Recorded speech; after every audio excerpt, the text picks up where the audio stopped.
Why does trans representation matter? Representation comes in a variety of forms. However, trans representation is the one I'm going to be talking about because I, as a trans person, have the most experience with it. And before I get any internet trolls saying, what about that one? What about this one?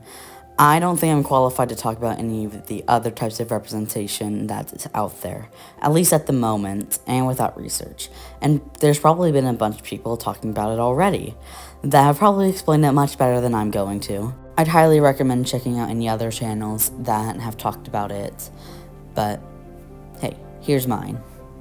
When you think of a trans character, a trans person, who do you usually think of? Is it a relative? Is it a cartoon character? Is it not a great piece of representation? Probably is a really good chance it is.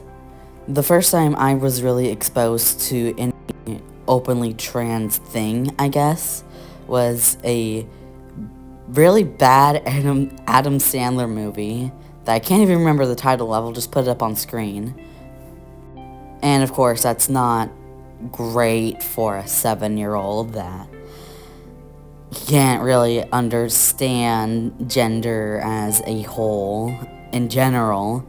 But sometimes I also like to think about Milan as a piece of trans representation. Is it really a trans piece of representation? No. But if you grew up in the early 2000s, it was the best you got. So, how would one go about writing a trans piece of representation? Well, that's easy, actually. First, you'd probably get a writing utensil, like a pencil, or a crayon, or a pen. Or you can get a computer and write on that, or some paper, whatever you find. All jokes aside, though, writing a trans character doesn't have to be some deep philosophical commentary on gender or the gender binary or gender in general. You can just have a character be trans for the sake of being trans because that's a thing that exists. Ellie from Heartstopper is a perfect example. The only real time her transness is brought up when we first meet her is the fact that she was being treated poorly by a staff member because she was trans, but eventually managed to get moved to an all-girls school. Other than that, she is just a love interest for the character Tao. I think that's his name. However, if you want a trans character's transness to affect the storyline, that's not a bad thing. Take Barney from Dead End Paranormal Park. He has several conversations talking about his transness openly. It's a rather large part of his character, but not in a pretentious way. Rather, it's more of the fault of other characters denying his transness or openly being hostile about it. And of course, as a teenager, feeling like you've lost the support of your parents is a very tough thing to go through. Part of the reason why he chooses to live at the park is actually because no one knows he's trans. And the descriptions of the show don't necessarily make it a big part of the show itself. It says, 2 teenagers and a talking pug work together to fight demons in a haunted amusement park. The two slowly start to grow into themselves as they face zombies, game show hosts, witches, and crushes. Having trans people in media isn't some government ploy to indoctrinate people, or whatever people want to say about their defense of trans people not being in media, especially children's media, which is all BS. Trans people are here. There's no law saying that we are not going to exist, because we are. More and more people like us exist every single day. That is something they cannot take away. They can take away representation in shows. They can take away representation in books. They can take away representation in video games. That will not stop us from existing.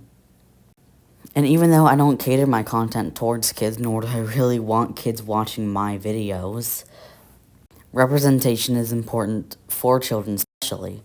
I didn't see myself in TV shows all the time. I saw plenty of girls who looked like me, but I never saw anybody who was going through what I was going through, and that was extremely isolating, especially as a teenager. Now, if you don't really know where to start with writing a trans character, honestly, the easiest way is just have the character be trans, and that's kind of it. But like I said before, having transness be a part of their plot point isn't a bad thing, so long as being trans isn't seen as being a bad thing by the end of the narrative. And if people don't change their perception of being trans in that piece of media, that's not a bad thing either. It adds realism. However, making that the fault of the trans character and not the fault of the person involved is a bad thing, because it's not trans people's jobs to change other people's minds about them. That is something that no one can really change about any given person, is that people don't change unless they want to, unfortunately. The point is, representation matters because people matter. We are nothing if we are not ourselves. It doesn't take a genius to be kind. It doesn't take a genius to earn respect. Kindness is a commodity that we can all afford, and we could all do a little bit better about being kinder to other people and ourselves. I hope this video finds you well, and if not, I hope I made your day a little bit better.